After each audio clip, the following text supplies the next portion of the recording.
Hi அஸ்ஸலாமு அலைக்கும். Welcome to my channel Ambur vlogs. So இன்றைக்கி என்ன பார்க்க போகிறோன்னா, ஒரு ஸ்பைசியான மக்ருனி பாஸ்தா தாங்க. இது வந்து சின்ன குழந்தைங்களுக்கு ரொம்ப பிடிக்கும். அவங்க கேட்கும்போதெல்லாம் நீங்கள் வீட்டில் செஞ்சு கொடுக்கலாம். இது எப்படி ஸ்பைசியாக பண்ணுறதுன்னு பார்க்கலாம். வாங்க வீடியோக்குள்ளே போகலாம்.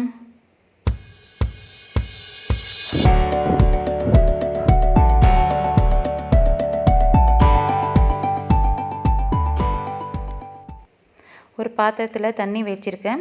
இதில் வந்து மக்ருனி வேகிறதுக்கு தேவையான அளவுக்கு உப்பு ஆட் பண்ணிக்கலாம்.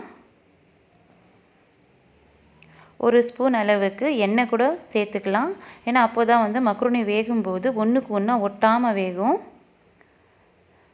மக்ருனி சேர்த்துக்கிட்டு நல்லா மிக்ஸ் பண்ணி விடுங்க. நல்லா மிக்ஸ் பண்ணிவிட்டு ஒரு 10 மினிட் விடுங்க. அது வந்து சீக்கிரமாகவே வெந்துடும். பாருங்கள், நல்லா வெந்திரிச்சு ஒன்றுக்கு ஒன்றா ஒட்டாமல் வந்திருக்கு. ஸோ இந்த தண்ணி வந்து வடிகட்டிட்டு நாங்கள் எடுத்து வச்சுக்கலாம்.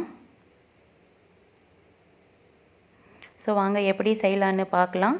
நான் வந்து கடாயை வச்சுருக்கேன். அதில் வந்து தேவையான அளவுக்கு ஒரு 2 டேபிள் ஸ்பூன் அளவுக்கு எண்ணெய் சேர்த்துக்கிறேன். இதில் வந்து ஜிஞ்சர் கார்லிக் பேஸ்ட்டு கூட சேர்த்துக்கிறேன். ஜிஞ்சர் கார்லிக் பேஸ்ட் வந்து நல்லா வந்து எண்ணெயில் வந்து ஃப்ரை பண்ணுங்கள். ஃப்ரை பண்ணிக்கிட்டு ஒரு பெரிய சைஸ் வெங்காயம் வந்து நான் பொடியாக நறுக்கி வச்சுருக்கேன். அது கூட இதில் சேர்த்துக்கலாம். சேர்த்துட்டு நல்லா வந்து மிக்ஸ் பண்ணி விடுங்க. ஒரு ப்ரௌனிஷ் வர மாதிரி வரைக்கும் நீங்கள் மிக்ஸ் பண்ணிகிட்டே இருக்கணும். கொஞ்சம் ப்ரௌனிஷாக வந்துருச்சு. இப்போ வந்து இதில் வந்து ஒரு பெரிய சைஸ் தக்காளி வந்து நான் மிக்ஸி ஜாரில் போட்டு அரைச்சி வச்சுருக்கேன். அது கூட சேர்த்துக்கலாம். நீங்கள் வந்து பொடியாக கூட கட் பண்ணி போட்டிருக்கலாம். நான் வந்து பேஸ்ட்டாக பண்ணியிருக்கேன் இது. ஸோ நல்லா வந்து மிக்ஸ் பண்ணிகிட்டே இருங்க. கொஞ்சம் நல்லா கொதிக்கட்டும். கொதிக்கும்போது பாருங்கள், கொஞ்சம் நல்லா கொதிச்சுட்டு இருக்குது. இதில் வந்து நான் வந்து சின்ன கட் பண்ணி வச்சுருக்கேன் கேரட் ஆட் பண்ணிக்க போகிறேன். நீங்கள் கேரட்டை வந்து தனியாக வேக வைக்காதீங்க. இதிலே அது நல்லா வெந்துடும். ஸோ நல்லா மிக்ஸ் பண்ணி விடுங்க. அந்த மசாலாலாம் அப்போ தான் அதில் நல்லா ஒட்டும். நல்லா மிக்ஸ் பண்ணிவிடுங்க. இதிலே நான் வந்து குடை மிளகா வந்து ஆட் பண்ணிக்க போகிறேன்.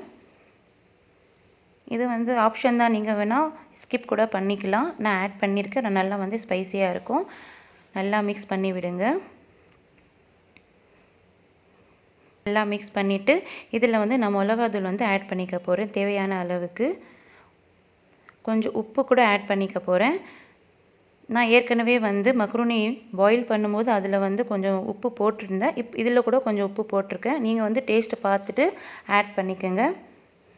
அப்புறமா இதில் வந்து நான் வேக வைக்கிற மக்ருனி வந்து ஆட் பண்ணிக்க போகிறேன். ஸோ நல்லா ஆட் பண்ணிவிட்டு நல்லா மிக்ஸ் பண்ணுங்கள். அப்போ தான் அந்த மசாலாலாம் நல்லா ஒட்டும் மக்ருனியில். நல்லா மிக்ஸ் பண்ணிவிட்டு அவ்வளோதாங்க, ரெடி ஆயிடுச்சு.